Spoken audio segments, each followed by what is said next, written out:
pimpinan gereja Pantekosta di Indonesia. Kalau di organisasi gereja Injili disebut dengan sinode atau menganut sistem sinodal, sehingga ketua sinode. Kalau di gereja kami, di organisasi gereja Pantekosta di Indonesia, penyebutannya ialah majelis daerah. Selaku ketua 2 majelis daerah saat ini, saya bersyukur dan berterima kasih kepada tokoh-tokoh masyarakat, juga tokoh pemerintah, Bapak Bupati yang ada, dan Bapak Asisten ya. Puji Tuhan, terima kasih buat pembinaan yang diberikan untuk umat kami, umat GPDI yang berada di Kopakma. Puji Tuhan, nama saya Pendeta Alexander Mauri. Kalau zaman Bapak RHP lalu, beliau kalau di Mountain itu beliau beribadah di Gidi. Kalau di Wamena, beliau ibadah di gereja kami di GPDI El Shaddai di Wamena Kota. Kalau di Jayapura, beliau ibadah di adik saya, gereja dari adik saya itu di IJF, gereja IJF Sky di Skyland Jayapura. Nah, beliau juga sering memohon doa bimbingan rohani dari adik saya yang bungsu. Nah, kalau adik saya mungkin Bapak Ibu ASN di Kopakma tidak sudah familiar ya. Adik saya itu putih, kayak orang barat, albino, Pastor Cato Mauri. Natal 2 tahun lalu kalau nggak salah ya, 2 atau 3 tahun lalu itu dia paham telepon saya, Om, biasanya dipanggil saya Om Pendeta. Om Pendeta, kalau tidak sibuk ke Mountain ya, nanti Bapak Pastor yang melayani. Nah, itu adik saya, adik kandung. Setelah saya baru dia. Jadi di keluarga kami 13 bersaudara, laki-laki 12, perempuan 1.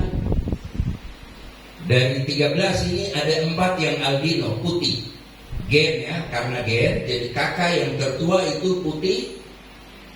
Lalu di tengah-tengah ada 2 kakak putih, dan adik yang bungsu itu putih. Jadi di angkatan kita ini, kita ponakan terada yang albino. Kemungkinan nanti gennya itu turun ke cucu ya, cucu atau cece, karena di angkatan mama kami juga kakak beradik dari mama nggak ada yang albino, turun ke cucu baru dapat albino ya. Puji Tuhan. Istri saya sebanyak 1. Nah, ada yang paling kanan baju merah ini, mama istri saya ini dari Manado, Sulawesi Utara. Masih keluarga dengan Pak Gembala di sini ya.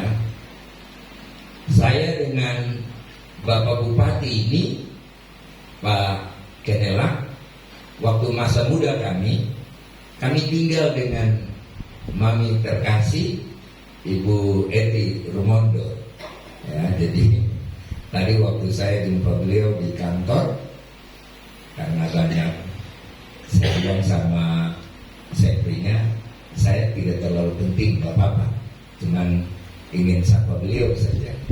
Tahu-tahu beliau keluar dan dia bilang, Pendeta, boleh di sini? Dalam rangka, saya belum jawab lagi, beliau sudah jawab sendiri. Pasti Natal sebentar, toh saya bilang, yo, yang ku tahu itu sudah. Puji Tuhan ya. Dan bersyukur kepada Tuhan, saya dengan istri dikaruniai 5 orang anak.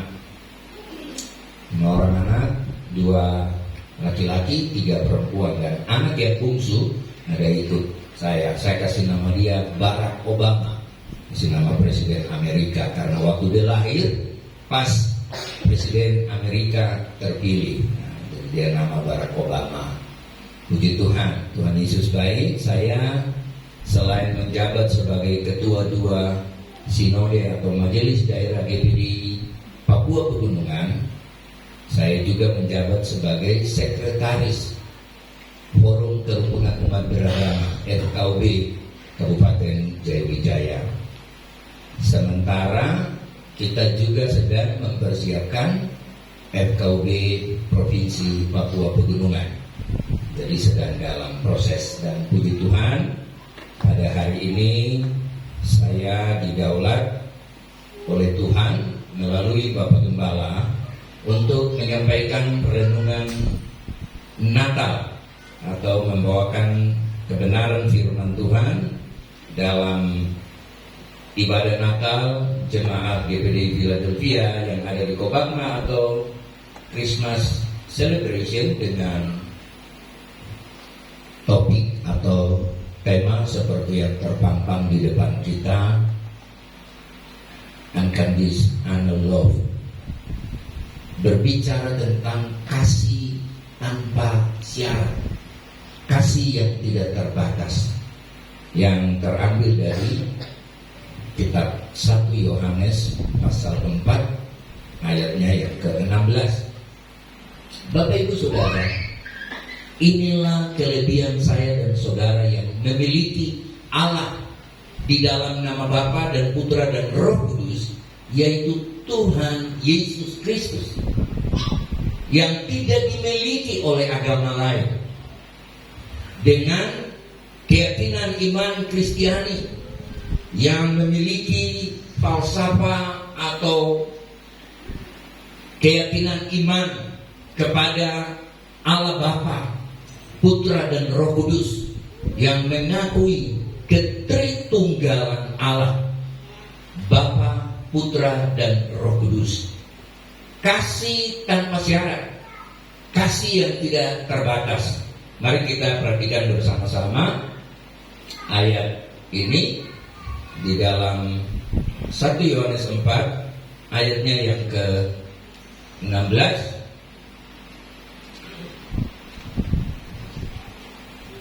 Kita baca sama-sama. Sudah ada di depan yang tidak bawa Alkitab. Mari sama-sama kita baca. 1, 2, 3.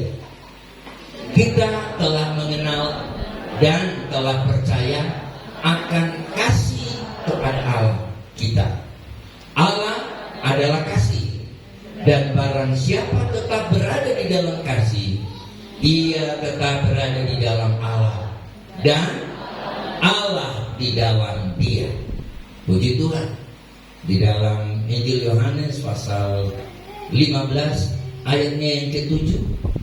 Kalau kamu tinggal di dalam aku dan firman-Ku tinggal di dalam kamu, mintalah apa saja yang kamu kehendaki, maka kamu akan menerimanya.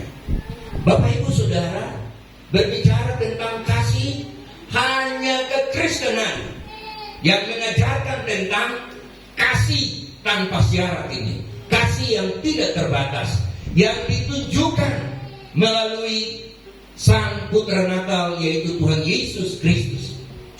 Kalau hari ini Tuhan Yesus kasih tahu sama, ada ini ibu depan ini, saya buka ponakan, ya, halo itu, nah begitu, gendong anak lagi pas. Misalkan ketika sebelum dia lahirkan anak ini, dan Tuhan kasih tahu bahwa anak ini saya cuma titip, dia kelahirkan untuk nanti dia akan mati dalam usia tertentu, pasti ibu tidak akan terima, pasti akan protes sama Tuhan. Aduh Tuhan, dan itulah konsep Tuhan. Dari Bethlehem sampai ke Golgota, ada satu karya penyelamatan yang Tuhan rancangkan bagi saya dan saudara, bagi isi dunia.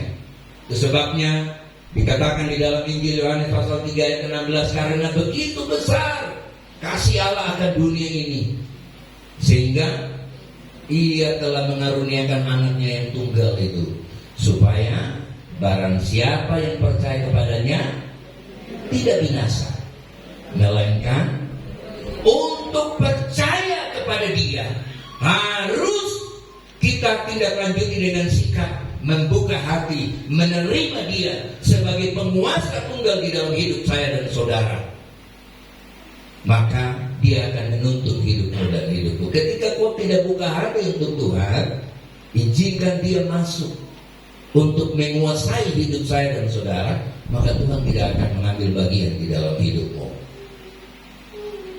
Konsep Allah menjelma menjadi manusia itu hanya dimiliki oleh orang Kristen. Agama-agama lain, semua umatnya dituntut untuk mencapai Allah yang maha tinggi. Tapi konsep penyelamatan kasih Allah kekristenan, Allah menjelma menjadi manusia. Dia dari tahtanya, dari tempat yang maha tinggi, turun ke dunia ini untuk menebus dosa-dosa saya dan saudara. Sehingga kita tidak perlu lagi seperti di zaman Taurat, untuk menebus dosa harus bawa korban hewan sesuai dengan tingkat dosa yang kita perbuat. Kalau dosa besar ya bawa yang besar, uang besar ya. Dosa kecil ya bawa yang burung kukur dan lain sebagainya. Itu semua telah digenapkan oleh Sang Putra Natal, yaitu Tuhan Yesus Kristus, karena kasih tanpa syarat, yaitu kasih agape, kasih yang tidak menuntut balas. Namun pada kenyataannya banyak kali saya dan saudara tidak maksimal untuk menerapkan kasih Bapa di dalam kehidupan saya dan saudara. Kehidupan kekristenan di dunia ini itu digambarkan melalui perjalanan bangsa Israel keluar dari Mesir sampai mencapai tanah Kanaan. Dari Mesir hingga Kanaan ini berbicara tentang kemaksimalan. 40 tahun umat Israel berputar-putar di padang gurun, disebabkan karena dosa. Yesaya 59 ayat 1 dan 2. Dosa penghalang berkat bagi saya dan saudara. Dosa adalah penghalang doa saya dan saudara, sehingga Tuhan tidak bisa menjawab doa kita.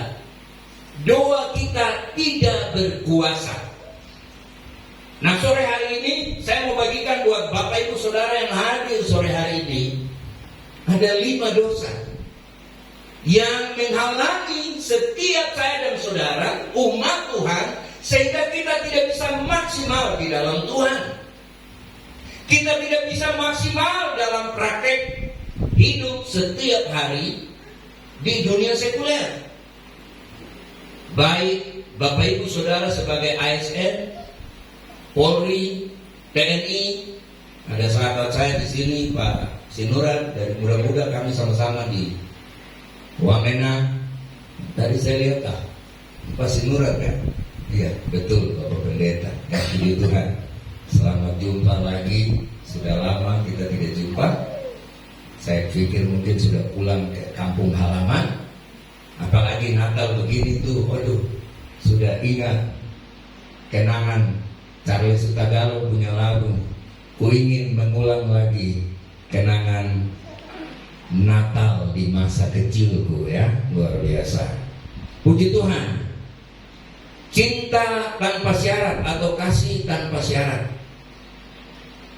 kasih yang rela mati bagi saya dan saudara. Waktu saya berkenalan dengan istri saya, kami tidak pacaran lama, lalu kami menikah. Tapi sebelumnya di zaman muda saya, begitu saya bertobat, saya kasih hidup untuk Tuhan, dan Tuhan bawa saya ke Wamena, ketemu dengan Mami Eti di sini, karena waktu masa muda di Jayapura kami sama-sama berjemaat beribadah di gereja Pantekosta di Indonesia, Jemaat Alpha Omega Hamadi, Bapak Pendeta Simpson Umberi. Jadi waktu ketemu di sini, Saya tidak kenal siapa-siapa, nah sudah. Diajaklah sama mami, ikut sudah di rumah. Nah di rumah ada mama punya anak piara yang sekarang jadi bupati, Bapak Yonas Kenelak. Ya. Saya masih ingat waktu itu dia masih SMP. Di hari-hari urusan rumah itu, itu Yonas urusan cuci piring, sapu, jadi bupati sekarang. Ya. Kalau saya urusan itu antar mami. Mami mau kemana, saya ngantar. Saya biasa bawa motor. Ya. Juga ada dulu mami punya mobil hardtop, saya ngantar-antar. Jadi saya drivernya. Puji Tuhan. Itulah Tuhan, jalan hidup yang sudah Tuhan tentukan. Tahu-tahu saya jadi pendeta, Pak Yonas jadi bupati. Semua karena Tuhan. Ya, terima kasih Mami Eti ada di belakang, bisa balas semua kebaikan Mami. Kami ada bersama-sama waktu kami muda, dan hari ini Tuhan boleh percayakan kami memimpin. Saya di kalangan gereja, Bapak Yonas di kabupaten ini sebagai bupati. Semua karena Tuhan. Mari jaga hidup kudus, hidup takut akan Tuhan. Dan untuk hidup kudus inilah yang setan iblis selalu pakai cara untuk menjatuhkan saya dan saudara. Dicatat di dalam surat Rasul Paulus kepada jemaat di Korintus yang pertama, 1 Korintus 10 ayat 1 sampai ayatnya yang ke-10. Ada 5 dosa yang menghalangi umat Israel sampai 40 tahun mereka putar-putar saja di padang gurun. Padahal kalau kita pelajari petasangan Alkitab, itu hanya butuh 3 bulan saja mereka sampai di Kanaan dari Mesir. Tapi kenyataannya mereka putar selama 40 tahun di padang gurun. Ayat yang pertama, aku mau supaya kamu mengetahui saudara-saudara bahwa nenek moyang kita semua berada di bawah perlindungan awan, dan bahwa mereka semua telah melintasi laut. Ayat 2, untuk menjadi pengikut Musa, mereka semua telah dibaptis dalam awan dan dalam laut. Bapak Ibu Saudara, untuk menjadi pengikut Musa, umat Israel melalui proses ada tiang awan yang menuntun mereka. Allah nyatakan kehadirannya dengan tiang awan di waktu siang dan tiang api di waktu malam. Dan dalam perjalanan mereka, akhirnya mereka ketemu yang namanya Laut Kolson. Tuhan mengadakan mujizat dan Laut Kolson terbelah. Umat Israel bisa melintasi Laut Kolson. Itu gambaran tentang pengakuan iman kita untuk mengiring Tuhan Yesus Kristus. Syaratnya melalui pembaptisan. Dibaptis baik melalui awan, tanda kehadiran Tuhan, itu di zaman perjanjian lama, dan di zaman perjanjian baru itu digenapkan di dalam Yesus Kristus sendiri. Barang siapa yang mau mengikut Tuhan, mau mengaku dosa, meninggalkan hidup yang lama, memberi dirinya dibaptis dan menjadi pengikut Kristus. Syarat untuk menjadi pengikut Kristus, dibaptis. Kita belajar dari pengalaman bangsa Israel. Next. Mereka semua makan makanan rohani yang sama, dan mereka semua minum minuman rohani yang sama, sebab mereka minum dari batu karang rohani yang mengikuti mereka, dan batu karang itu ialah Kristus. Tetapi sungguh pun demikian, Allah tidak berkenan kepada bagian yang terbesar dari mereka, karena mereka semua ditewaskan di padang gurun. Bapak Ibu Saudara perhatikan, Tuhan tidak kompromi dengan dosa. Tidak ada dosa besar, tidak ada dosa kecil. Semua dosa sama di mata Tuhan. Dan sore hari ini saya akan tunjukkan kepada Bapak Ibu Saudara 5 dosa yang membuat saya dan saudara tidak bisa maksimal di dalam Tuhan. Hari-hari ini ada pendeta juga yang melayani hebat, tiba-tiba jatuh sakit. Sakit sangat maaf kata harus diborgol di tempat tidur di rumah sakit. Ini pemimpin, saya tidak perlu sebut, diborgol. Dan waktu mau mati berteriak-berteriak, takut mau mati. Maaf kata sampai buang air besar kecil di tempat. Dan saya datang layani. Saya bilang, Pak Pendeta izin, pasti ada sesuatu yang tidak beres. Ingat, Matius 7 ayat 21 bilang, bukan setiap orang yang berseru Tuhan, Tuhan yang masuk dalam kerajaan surga, tetapi yang apa? Melakukan firman Tuhan. Hari ini saya berdiri khotbah di depan Bapak Ibu Saudara di Natal ini bukan jaminan bahwa Pendeta Sander Mauri akan masuk surga.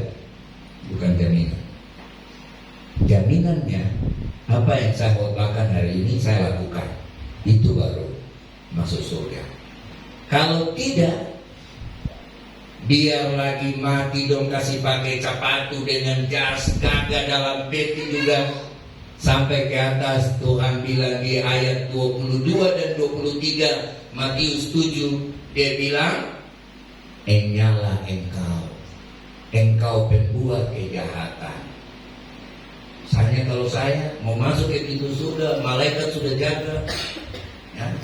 Puji Tuhan, malaikat, karena ini seluruh dunia malaikat sibuk, jadi dong minta bantu Bapak asisten, bantu malaikat jaga di depan pintu. Bapak asisten jaga depan pintu, lihat begini, oh ini kayak pendeta yang kemarin khotbah di Manten gitu. Begitu mau sampai dekat ini, Mama dong dari belakang, dan saya bilang, Mama, kamu duluan. Bapak ini orang dalam, aman. Nama suara di dalam, saya tahu. Jadi Mama dong maju ke sana. Bapak asisten bilang, nama? Mama kasih tahu nama, Ibu Pendeta Mauri. Langsung Bapak asisten cari-cari, oh ada, Ibu silakan masuk. Wih, Mama masuk baru Mama kode lagi ke saya, Pak, sudah, Bapak gampang, Bapak masuk. Bapak orang dalam, pendeta. Masuk semua begini, saya lihat, sudah sedikit lagi mau tutup, jadi biar saya lagi seorang sudah.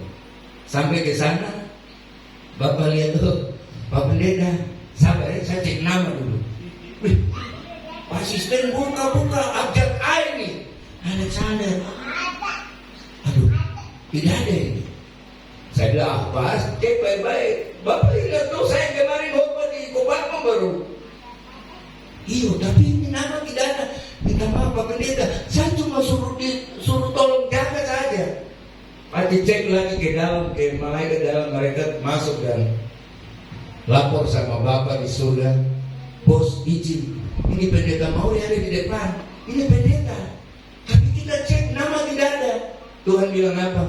Kau keluar ke Stodia, pergi cek di sebelah di neraka. Mungkin dia pun nama ada muncul di sebelah.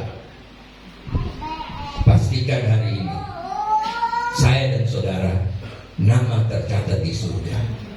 Supaya nama tercatat di surga, beri hidup untuk Tuhan, hidup suci kudus, takut akan Tuhan. Next.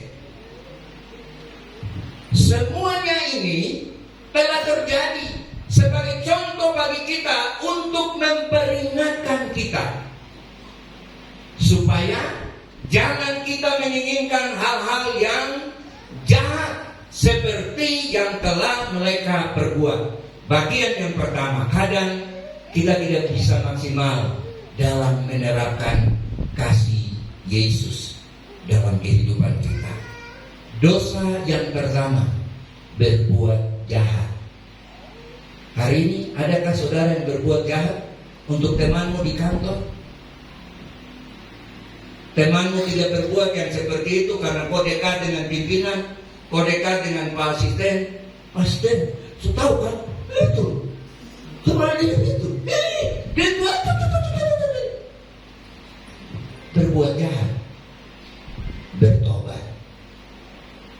Ini dosa yang pertama yang membuat sampai bangsa Israel kaputar di padang gurun 40 tahun.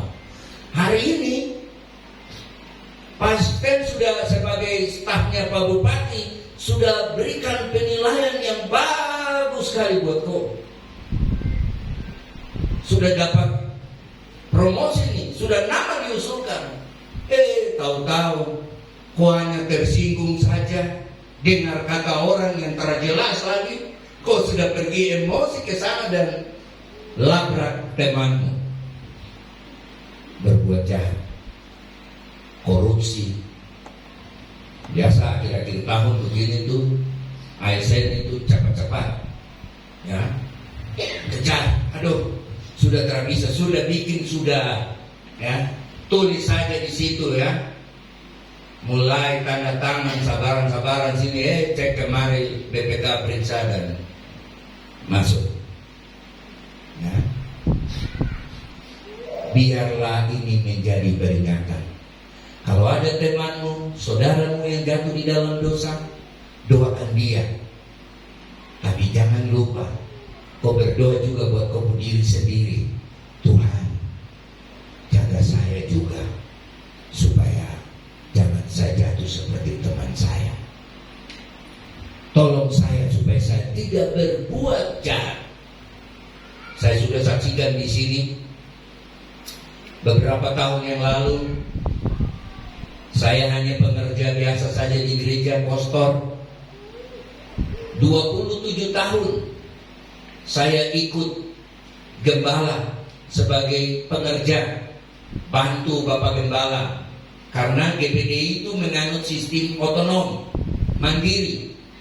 Jadi setiap kita tamat sekolah pendeta, hanya ID card saja diberikan oleh organisasi.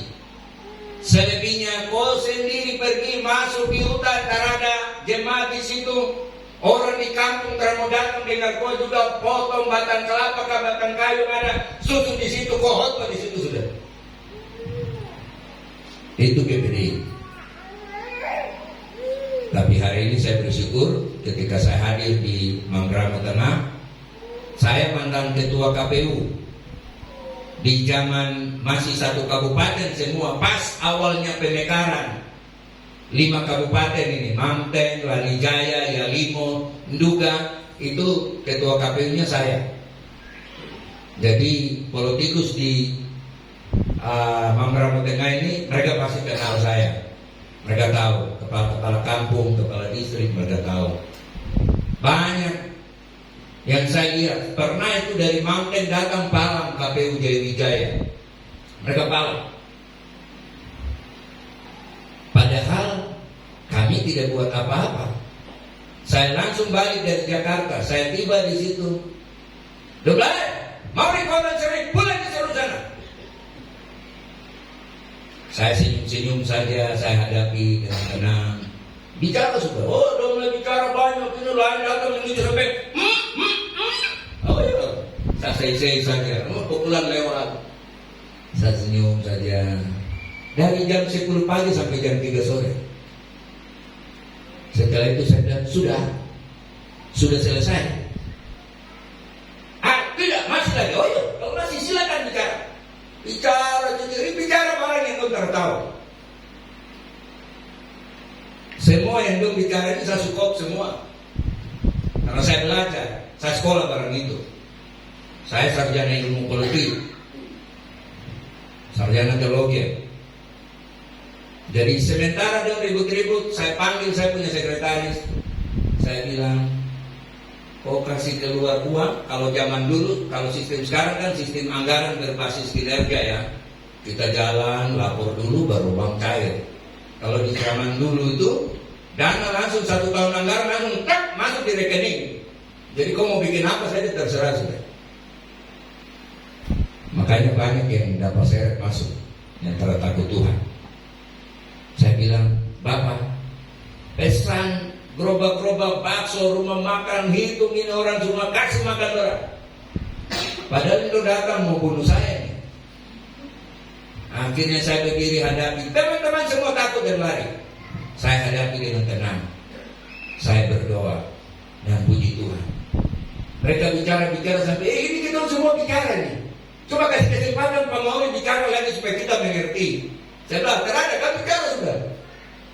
Akhirnya saya dikasih kesempatan bicara dan saya jelaskan semua. Waktu itu sistem pemilu yang lalu itu sistem proporsional terbuka berdasarkan nomor urut. Jadi misalnya Bapak Ibu Saudara yang masuk dalam daftar caleg nomor 1, 2, 3 sampai 10, nomor 1 0. Nomor 10 itu dia dapat suara terbanyak. Dia suara terbanyak. Masuk nomor 1 dulu. Dia suara semua sumbang ke nomor 1. Nomor 1 masuk dulu. Habis itu sisa suara lagi dihitung lagi dengan partai-partai lain kalau lebih banyak lagi. Itu sistem proporsional terbuka berdasarkan nomor urut. Nah ini dong baku protes mengamuk ribut belakang lain. Saya bilang tidak bisa. Aturannya seperti itu, jadi kamu harus ikut. Jadi Bapak Ibu yang ASN di sini, saya tahu banyak ASN yang pengusaha sekalipun, mari belajar untuk berbuat baik. Berbuat baik kepada semua orang. Tapi ingat terutama kepada istri dan anak-anakmu yang sudah berkeluarga di rumah. Jangan kau bikin di luar, kasih tunjuk yang baik di teman-temanmu, padahal di rumah sendiri tak pernah bantu istri. Dulu saya begitu. Itu yang Majelis 7 bilang, khotbah pintar tapi praktek nol. Saya tak pernah bantu, apalagi kita orang Papua tuh. Jalan saja mau kele. Coba mama kemarin. Jalan saja mau gandeng mama itu susah. Mama mau pegang tangan, sudah, mau jalan dari depan dulu. Ini istri, ini teman pewaris dari tata kasih karunia. Gandeng dia, rangkul dia, bawa jalan. Supaya orang lihat, tahu, oh iya. Berikan teladan yang baik, apalagi kalau kau pemimpin. Terima kasih mama, duduk balik. Bagian yang pertama, dosa yang menghalangi bangsa Israel tidak bisa maksimal masuk tanah Kanaan. Satu generasi habis di padang gurun karena ini. Dosa apa? Berbuat jahat. Baku lihat dua orang baru bilang stop berbuat jahat. Ayo praktekkan dua orang. Lihat baik-baik. Kayak itu. Lihat mama gembala lihat ke saya dan bilang Bapak stop berbuat jahat. Ya. Yang kedua, dan supaya jangan kita menjadi penyembah berhala. Dulu penyembah berhala itu orang datang ke dukun-dukun, datang ke pohon-pohon, batu-batu besar. Di zaman Israel itu ada dewa yang namanya Dewa Molok. Orang mau kaya, mereka bawa anak-anak mereka sendiri. Itu ada mesbahnya, mereka lempar anak-anak mereka ke dalam api kepada Dewa Molok. Itu penyembahan berhala di zaman bangsa Israel. Dan hari ini penyembahan berhala dia berubah wujud. Dia pindah dari batu besar, dia pindah dari pohon-pohon, dia pindah dari gunung-gunung, dia pindah ke mana? Dia pindah ke HP. Banyak kali kita jadikan HP sebagai penyembahan berhala. Dulu di zaman saya angkatan 70-an, 80-an itu ada lagu pop dunia yang bilang aku mau makan ingat kamu mau tidur. Kalau sekarang tambah lagi mau ke toilet tetap HP juga ikut.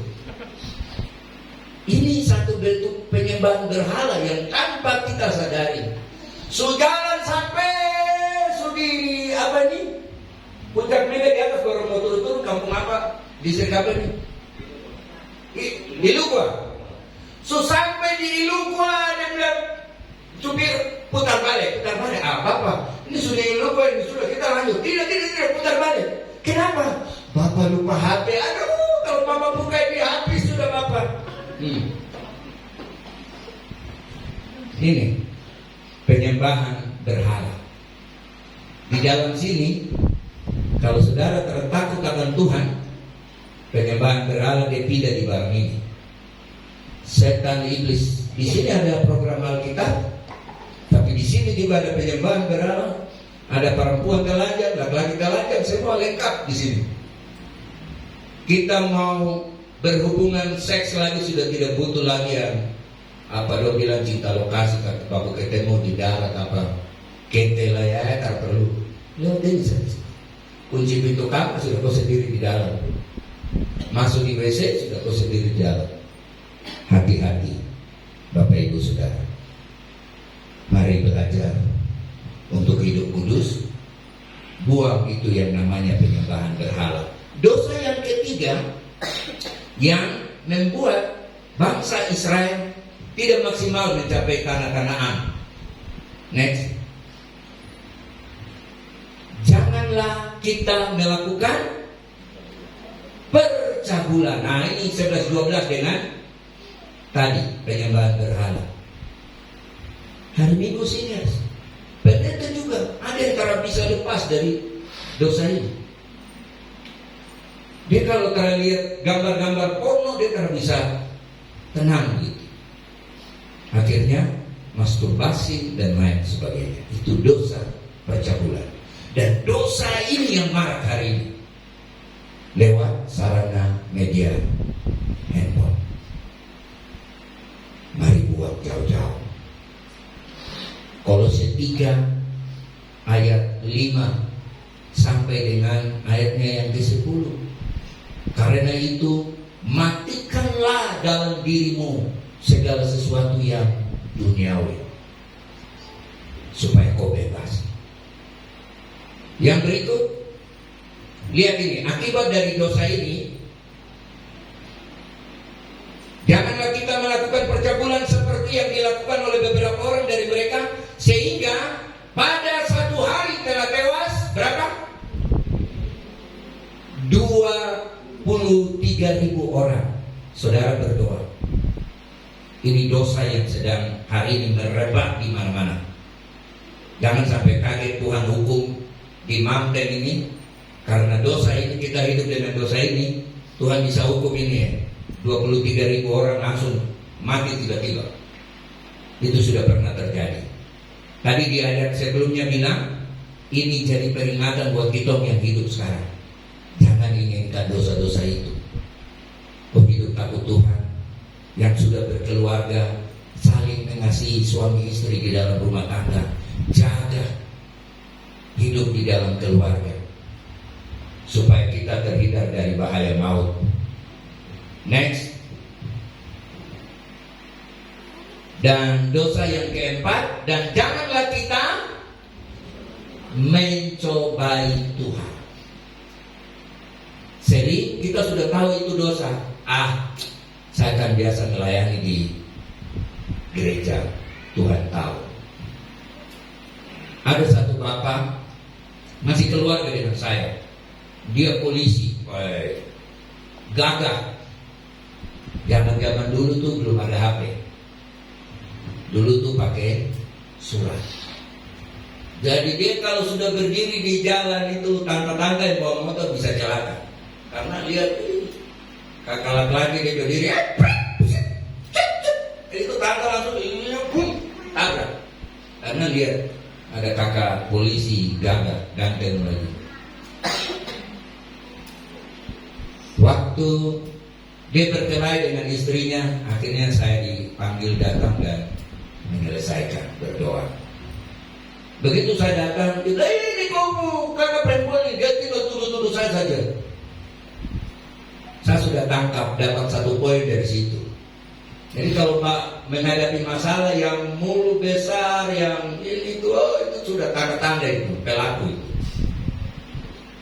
Itu udah, ini mau tutup kesalahan. Saya juga pernah alami itu. Dulu saya masih setelah kita pisah, Tante Eti juga ke Mangdeng sini. Saya, Tuhan percayakan teman saya, percayakan saya jadi branch manager untuk perusahaannya di Papua. Itu bergerak di bidang pariwisata. Jadi setiap tahun itu saya keliling dunia. Setiap tahun di tiap bulan Maret, tanggal 1 sampai dengan tanggal 10. Itu kalau tidak di Berlin, di Belanda, di Amerika, di Singapura. Jadi udah saya keliling. Setiap habis rapat, malamnya itu bar, beer, bor. Dan singkat cerita, satu waktu saya sakit. Saya tiba dari Jerman, begitu mendarat di Jakarta saya tepak, jatuh langsung pingsan, koma dan dilarikan ke ICU. Dan dokter menelepon, mereka lihat ID card saya, teleponlah keluarga, istri saya datang. Saya koma di Rumah Sakit Abdi Waluyo, Jakarta, Menteng, Jakarta Pusat. 2 minggu saya sudah koma. Dan dokter angkat tangan, dokter bilang tidak ada harapan. Lalu istri saya datang. Dan dia bisik, dia peluk saya, dia cium saya tidak sadar, dan dia berdoa di telinga saya. Tiba-tiba seperti telinga saya terbuka, suara istri saya jauh sekali. Tuhan Yesus, ampuni suami saya, jamah dia dalam nama Yesus. Dan tiba-tiba dokter yang jaga itu lari masuk karena ruang monitor komputer itu langsung sudah mulai naik turun. Bu, ibu bikin apa? Bapak sadar ini. Ibu berdoa, Bapak sembuh. Bapak Ibu Saudara, janganlah kita mencobai Tuhan. Kalau sudah tahu itu dosa, temanmu aja minta maaf. Saya kemarin baru dengar firman, sudah, saya tidak. Saya lebih pilih istri dan anak-anak di rumah, tidak mencobai Tuhan. Karena ketika kau coba Tuhan, Tuhan cuma tinggi 1 urat saja di sini. Watla marat bahasa Wamena bilang, alias innalillahi wa innalillahi rojiun, telah berpulang ke rumah Bapa di surga. Bapa terkasih, jangan coba Tuhan. Dan dosa yang kelima, kita perhatikan sama-sama. Oh, sabar, kembali ke tadi dulu. Hukumannya apa? Saudara lihat ini. Dan janganlah kita mencobai Tuhan seperti yang dilakukan oleh beberapa orang dari mereka, sehingga apa? Mereka mati di pagut ular. Ini bahaya, jangan main-main. Kita sudah ada di akhir zaman. Jadi mari hidup takut Tuhan, supaya kau berbahagia, keluargamu sehat-sehat, anak istri Tuhan jaga dan lindungi. Mati di pagut ular. Ada yang mau mati cepat di pagut ular, kasih tahu. Karena ada toh, semua mau umur panjang. Amin. Jangan mencobai Tuhan. Nah, yang terakhir, yang kelima, baca sama-sama 2, 3. Dan janganlah bersungut-sungut seperti yang dilakukan oleh beberapa orang, sehingga mereka dibinasakan oleh malaikat maut. Sungut-sungut. Bapak asisten panggil, mari sini dulu, bikin ini. Siapa Pak? Mulai begitu sudah ini pegang jalan keluar, dia bilang tambah daki, tinggal suruh orang terus saja. Nah, sungut-sungut, hati-hati, Tuhan binasakan yang suka sungut-sungut. Mama-mama bicara di rumah, kasih tahu, ayo pergi, kasih tahu, pergi untuk saya yang kepala dalam rumah tangga. Nah, dulu saya begitu. Tapi hari ini saya bersyukur, walaupun saya ketua sinode, Saya mantan ketua KPU, mantan pemimpin. Kalau dia minta bantu cuci piring, saya cuci piring, Bapak Ibu Saudara. Dia minta bantu, Pak, rapiin kasur, saya rapiin kasur. Minta bantu antar anak ke sekolah, saya antar anak ke sekolah. Jangan cuma nanti anak lulus naik kelas baru, ya anak dari pendeta Mauri, siapa bapaknya? Padahal yang melahirkan saya mati mama, tapi bapak yang pun nama. Nah ini kelakuan kita orang laki-laki. Bertobat. Hari ini pastikan doa saya dan saudara berkuasa. Ketika doamu berkuasa, tidak ada penghukuman buat saya dan saudara. Amin. Yakobus 5 ayat 16. Ada yang apa? Doa orang benar besar. Ingat dong. Orang biasa cuma hafal bagian B-nya saja. Padahal bagian A-nya dia bilang apa? Coba kasih tunjuk. Kita lihat sama-sama. Ini yang terakhir. Yakobus 5 ayat 16.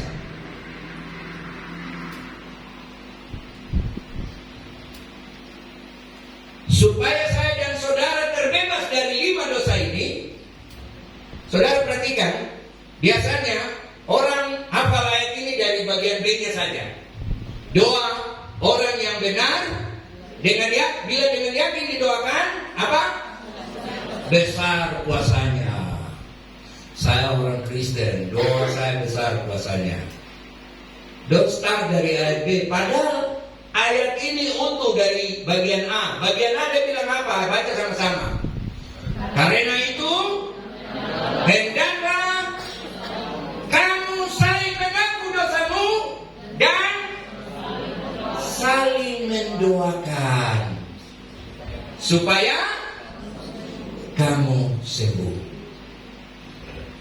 Aku lihat dua orang bilang saling mengaku dosa dan saling mendoakan.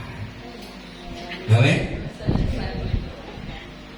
Supaya doamu berkuasa. Kalau ada temanmu yang jatuh, jangan kau pergi sambung lagi, kasih viral lagi. Tidak perlu. Saling mendoakan. Oh Tuhan, tolong dia temanku. Biar dia sudah menyakitimu, doakan dia. Itulah kasih tanpa syarat, kasih tanpa batas yang ditunjukkan oleh Yesus Kristus buat saya dan saudara. Kalau sudah berdosa, tak usah putar-putar jauh-jauh. Cukup datang di kaki Tuhan. Tuhan, ini saya berdosa, ampuni saya. Dan datang ke mama dan bilang, Mama, kalau kau sudah berkeluarga, Papa sudah salah. Pasti mama dia polokon. Mama polokon cium, sudah Papa terus takut, tenang, mama kasih mati lampu langsung. Tapi kalau kau gaya-gaya lagi, sudah bikin dosa lagi, sudah patah, nanti sama. Ini begini-begini saya pelipis ini pernah pakai kasih handphone Nokia yang dulu, yang besar itu. Orang belum pakai HP itu, pakai pendeta itu pakai. Ya, zaman itu. Mulai HP mana-mana, berhala, tuh pegang HP terus. Masuk WC juga HP. Satu kali pulang rapat, HP tidur dan HP tinggal mati, kau buka bilang, setan banyak di dalam. Pang! HP kena ditesta. Saya kaget bangun dan saya bilang, apa ini? Ini gara-gara barang ini kah? Pang! Padahal itu taktik saja untuk kasih barang bukti. Itu dulu. Sekarang tidak. Coba mama lihat kiri, lu di belakang dulu supaya senyum dong. Dulu kalau saya apa begini, jangan harap macet dulu di depan gitu. Oh itu aduh, udah habis. Kenapa? Saya khotbah dia bilang haleluya begitu, dia mulai panggil, kau tipu, iblis kau, kosong. Dia ejek-ejek saya terus sampai pulang di rumah juga tetap. Oh, saja hebat, praktek nol. Sunda, laki-laki Sunda itu kok sudah pendeta. Dulu, sekarang kita kemana-mana saya bawa dia, karena dia penolong saya, dia penjaga saya. Banyak kali ada keluarga-keluarga bercerai karena mereka lupa orang terkuat di dalam rumah tangga itu perempuan, itu istri. Karena sehebat laki-laki, kau tidak bisa melahirkan anak, kau tidak bisa urus anak. Mau coba? Coba kau ini, tapi jangan kamu kasih bolong ini, tembok ini bagus. Ambil batu tela 2, baru kau ikat di perut, baru kau jalan ke kantor. Itulah istrimu. Jadi hargai mereka, hormati dia sebagai teman pewaris dari tahta kasih karunia. Jemaat yang ada di GPD Philadelphia, mari bertumbuh di dalam kasih Tuhan. Undang-undang menjamin, Undang-Undang Dasar Negara Republik Indonesia menjamin kebebasan setiap warga negara untuk memeluk agamanya sesuai keyakinannya masing-masing. Tetapi ada persaudaraan, persekutuan, saling menghargai, saling menghormati. 5 dosa ini, kalau hari ini ada di antara kita yang duduk di sini dan melakukan itu, kau perlu angkat tangan, hatimu saja angkat kepada Tuhan dan bilang, Tuhan ini saya masih jatuh di dosa yang ke-1 ini, atau yang kedua, atau yang ketiga, atau kelima-limanya. Tuhan tidak perlu, dengan kasihnya yang begitu besar, dia mengasihi saya dan saudara. Bapak lihat 2 orang lagi bilang, Yesus mengasihi engkau. Bapak asisten, Tuhan Yesus mengasihi Bapak asisten. Dan untuk Bapak, Tuhan Yesus datang. Amin. Untuk saya dan saudara. Dan saya percaya jemaat ini akan bertumbuh dan memberikan teladan bagi orang lain. Jangan lupa jadi teladan. Hari ini gereja kehilangan teladan. Bapak-bapak tidak bisa menurunkan teladan yang baik, sehingga anak-anaknya jatuh dalam dosa. Setelah urusan berbeda, itu dia ikut kelakuan. Bapak bilang, pepatah bilang apa? Buah jatuh tidak jauh dari pohon. Jadi kalau hari ini anakmu jatuh dalam dosa, bapaknya periksa dulu. Jangan tolak ke mama, tidak. Dia membawai dosa turunan dari bapaknya. Bapaknya bertobat, anak selamat. Jangan salahkan mama, apalagi salahkan tete nenek. Dosa yang bikin hari ini turun ke anak. Kalau melihat anak-anakmu dalam proteksi Tuhan, hidup bebas dari dosa. Kalau ada dosa, mengaku dosa. 5 dosa ini, hidup memberikan teladan. Hari ini engkau yang ASN, Alkitab bilang segala sesuatu ada waktunya. Kalau waktunya temanmu naik, terus usah iri. Tidak penting itu.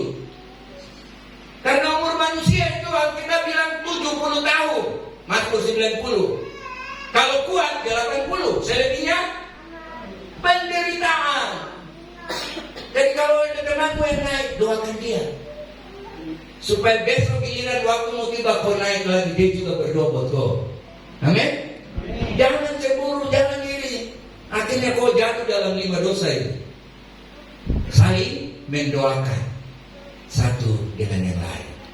Doakan Bapak Bupati, doakan para pemimpin Forkopimda yang ada, supaya juga Tuhan jaga, takut Tuhan. Jadi begitu dong berangkat tugas perjalanan dinas keluar, banyak tanda-tanda poti di luar, mulai angka rok begini dan lewat, mama di rumah lebih. Kenapa? Kita saling mendoakan. Tuhan memberkati kita. Biarlah kasih Tuhan Yesus Kristus tinggal di dalam saya dan saudara, supaya kita terus menjadi berkat, jadi garam dan terang dunia, jadi teladan bagi keluarga kita dan bagi orang lain. Orang lihat, pastikan hari ini kau pulang, kau berbeda, karena kau bawa 5 hal ini. Jaga hidup kudus, supaya 5 dosa ini jangan ada di kolen saya. Kita terhindar, supaya Yosua 1 ayat 8 menjadi bagian saya dan saudara. Janganlah engkau lupa memperkatakan kitab Taurat ini, tetapi renungkanlah itu siang dan malam, supaya engkau bertindak hati-hati sesuai dengan semua yang tertulis di dalamnya. Dan dengan demikian, engkau perjalananmu akan berhasil dan engkau akan beruntung. Kita tundukkan kepala kita berdoa. Bapa, terima kasih buat firman-Mu. Kami bersyukur sore hari ini lewat perayaan Natal, ibadah Natal, jemaat GBD Philadelphia Kobakma, jemaat yang baru ini, biarlah 5 dosa ini kami sadari itu, kami buang jauh-jauh dan memiliki Engkau, Tuhan Yesus Kristus, firman yang hidup itu. Di hari Natal ini kami undang Engkau, mari masuk, lahir dan tinggal di dalam hati kami, supaya kami terhindar dari 5 dosa ini. Kami hidup suci kudus, kami hidup takut akan Tuhan, kami naik terus dan berhasil dalam segala sesuatu yang kami kerjakan. Bapa, terima kasih. Ini doa kami. Kami sudah berdoa dan mengucap syukur buat kebenaran firman Tuhan di sore hari ini. Tanamkan firman-Mu di dalam tanah hati kami masing-masing. Biarlah firman-Mu tertanam, berakar, bertumbuh dan menghasilkan buah untuk hormat kemuliaan bagi nama Tuhan. Haleluya. Semua yang percaya katakan